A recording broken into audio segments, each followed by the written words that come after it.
تو اب یہ سوال پیدا ہوتا ہے کہ ہماری مساجد میں جب خطبات دیے جاتے ہیں، وعظ اور دروس دیے جاتے ہیں، تو ان کی ویڈیو کیوں بنائی جاتی ہے، تصویر کیوں کھینچی جاتی ہے؟ تو اس کے جواب کی دو قسمیں ہیں۔ پہلی قسم کا جواب تو یہ ہے کہ نبی کریم صلی اللہ علیہ وسلم نے جس تصویر کی ممانعت کا حکم جاری فرمایا تھا، علماء کرام جن کا دور حاضر سے تعلق ہے، ان کی اکثریت کا، جمہور کا اس بارے میں یہ خیال ہے کہ وہ تصویر دراصل ڈیجیٹل تصویر نہیں تھی، بلکہ وہ مجسمے کی شکل میں بنائی گئی تصاویر تھی، اور پھر ان تصاویر کی ممانعت کی ایک وجہ یہ تھی کہ ان تصاویر سے عقیدت کا پہلو نمایاں ہوا کرتا تھا۔ چنانچہ بڑے دیندار لوگوں کی، پیروں کی، فقیروں کی، بزرگوں کی، ولیوں کی لوگ شبیہات بناتے، ان کے مجسمے بناتے، ان کا اکرام کرتے، اور ان کے جانے کے بعد ان کی آنے والی نسلیں اس احترام اور عقیدت کو عقیدے میں بدل کر عبادت کا روپ دے دیتی، جس طرح حضرت نوح علیہ السلام کے زمانے میں شرک کے آغاز کے حوالے سے ہمیں تاریخ ملتی ہے۔ دوسری جو وجہ ہے وہ ایک عملی وجہ ہے، اور وہ یہ ہے کہ رفع الیدین کی سنت ہو یا آمین بالجہر کی سنت، وضع الیدین علی الصدر سینے پہ ہاتھ باندھنے کی سنت ہو، ان تمام سنتوں کو جو دوام اور شہرت اس صدی میں ملا ہے، پچھلی صدیوں میں دنیا میں ان سنتوں کو یہ عروج، یہ دوام اور یہ رواج حاصل نہیں تھا۔ حتیٰ کہ ایسا بھی ہوتا تھا کہ اگر کوئی مواحد متبع سنت کسی مسجد میں جا کر سنت کے مطابق نماز کی ادائیگی کر لیتا، تو اس علاقے کی اکثریتی تعداد اسے مسجد سے باہر دھکے دے کر نکال دیتے، مسجد کے فرش کو کئی بار دھو کر پاک کرنے کی کوشش کی جاتی۔ اور اس میں کوئی دوسری رائے نہیں ہے کہ جب سے میڈیا عام ہوا اور دوسری طرف مواصلاتی سفر میں سہولتیں آئیں، لوگ کثرت سے عمرے اور حج کے لیے سعودی عرب جانے لگے، یا رمضان المبارک میں حرمین میں ہونے والی تراویح کیمرے کی مدد سے ساری دنیا میں نشر ہونے لگی، تو اس کا ایک امپیکٹ ہوا، اس کا ایک اثر پڑا، دنیا کو معلوم ہوا کہ یہ بھی نبی کریم صلی اللہ علیہ وسلم کی ایک سنت مبارکہ ہے۔ تو ایک تصویر وہ ہے جو تصویر عقیدت کے لیے بنا کر رکھی جائے، کسی جگہ آویزہ کی جائے، لٹکائی جائے، سنبھال کر رکھی جائے، جو بالاتفاق ناجائز اور حرام ہے۔ اور ایک تصویر وہ ہے جو ضرورتاً، جیسے ہماری ذاتی ضرورتیں ہوتی ہیں، ہم شناختی کارڈ بناتے ہیں، پاسپورٹ بنواتے ہیں، ہم آئی ڈی کارڈ بناتے ہیں، ہم حفاظت کے نقطہ نظر سے سی سی ٹی وی کیمرات لگاتے ہیں، حرمین شریفین میں بھی سی سی ٹی وی کیمرات لگے ہیں 24 گھنٹے، وہیں پر اسی حدود میں، حرم کی حدود میں محافظین بیٹھ کر ان تمام ایکٹیویٹیز کو، لوگوں کی آمد و رفت کو مانیٹر کرتے ہیں، تاکہ خدا نہ خواستہ کوئی مسہیپ نہ ہو جائے، کوئی ایسا امر نہ وقوع پذیر ہو جو وہاں کے امن عامہ کے لیے نقص کا باعث بن سکے۔ تیسری چیز میڈیکلی ضرورت ہے۔ آج آپ کو معلوم ہے کسی کے معدے میں کوئی مسئلہ ہو کسی کی ہڈی میں کوئی پرابلم ہو، کسی کے انٹرنل آرگنز میں کوئی دشواری ہو، تو اس کے لیے الٹرا ساؤنڈ کی شکل میں انٹرنل کیمرہ اندر ڈال کر یا پھر آگے جا کر اللہ تعالیٰ سب کو صحت اور عافیت سے رکھے، مختلف ایم آر آئی وغیرہ کے ذریعے، ای سی جی وغیرہ، ای ٹی ٹی وغیرہ کے ذریعے اندر کی سچویشن کی تصاویر لی جاتی ہیں اور پتہ چلایا جاتا ہے کہ خدا نہ خواستہ کیا بیماری ہے۔ تو ہمارے دور میں، جس دور میں ہم موجود ہیں، ذرائع ابلاغ کا یہ دور ہے،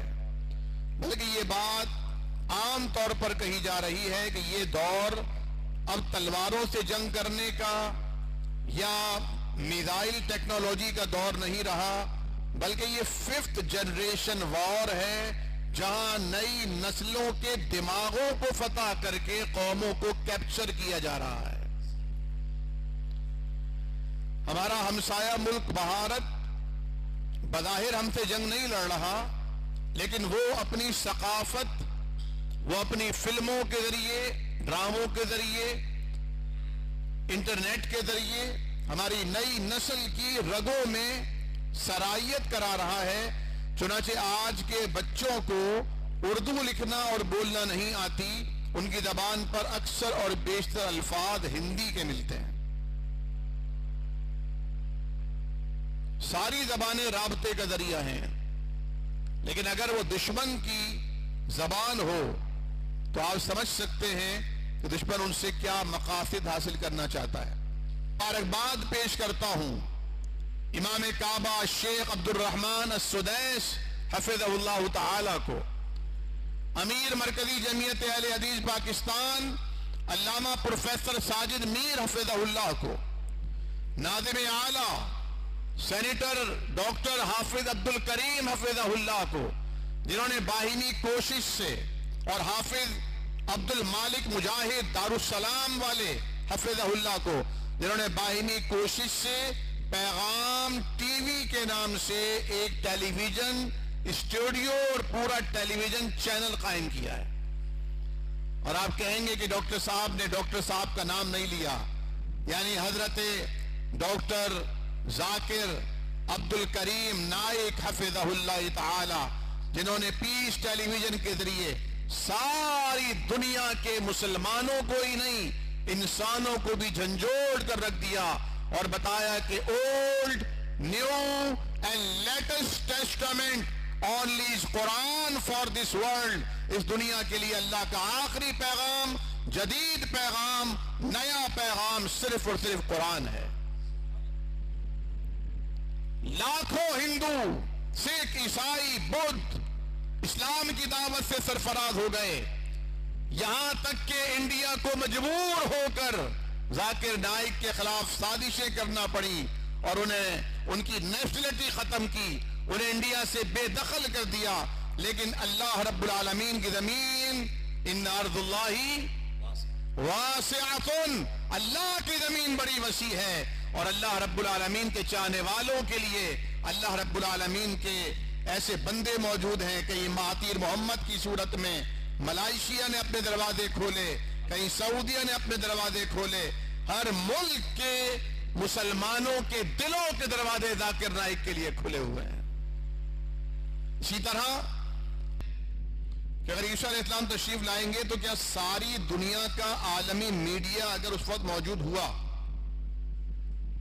تو کیا وہ ان کی آمد کی اس خبر کو لائیو ٹیلی کاسٹ نہیں کرے گا؟ لائیو ٹیلی کاسٹ کرے گا۔ حضور کریم صلی اللہ علیہ وسلم کی ایک حدیث ہے کہ قیامت سے قبل ہر کچے پکے گھر میں میرے دین کا پیغام پہنچے گا۔ آج ہر کچے پکے گھر میں جہاں لائٹ بھی نہیں ہے لیکن انٹرنیٹ ہے، لائٹ نہیں ہے لیکن نیٹ کے سگنلز ہیں وہاں دین کا پیغام پہنچ رہا ہے۔ ہمارے پاکستان ریڈیو پاکستان نے بھی ایک ایف ایم بنایا ہے، اس ایف ایم چینل پر صبح سے لے کر رات 12 بجے تک قرآن کریم ترجمے کے ساتھ نشر ہوتا رہتا ہے۔ ایک منٹ کے لیے چپ نہیں ہوتا، نہ کوئی ایڈورٹیزمنٹ آتا ہے، نہ کوئی اشتہار آتا ہے، مستقل قرآن کریم چلتا رہتا ہے۔ تو اگر ہم ان ذرائع ابلاغ سے دین کی ترویج اور اشاعت کے لیے، فروغ کے لیے کوئی فائدہ حاصل کر سکتے ہیں اور نہ کریں تو شاید میں سمجھتا ہوں علماء کرام نے اس کی اسی لیے اجازت دی ہے کہ جب ذاتی کام کے لیے اس کی اجازت ہے تو پھر تبلیغ کے لیے، دعوت کے لیے اس کی اجازت کیوں نہیں ہوگی؟ اور ایک اور دلیل آپ کی خدمت میں پیش کرتا ہوں کہ نبی کریم صلی اللہ علیہ وسلم کو جب اذن عام ہوا دعوت کا کہ آپ اعلان کر دیجئے، کھلا کر دعوت دیجئے، تو آپ کوہ صفا پہ تشریف لائے، لوگوں کو آواز دی، صفا پہاڑی،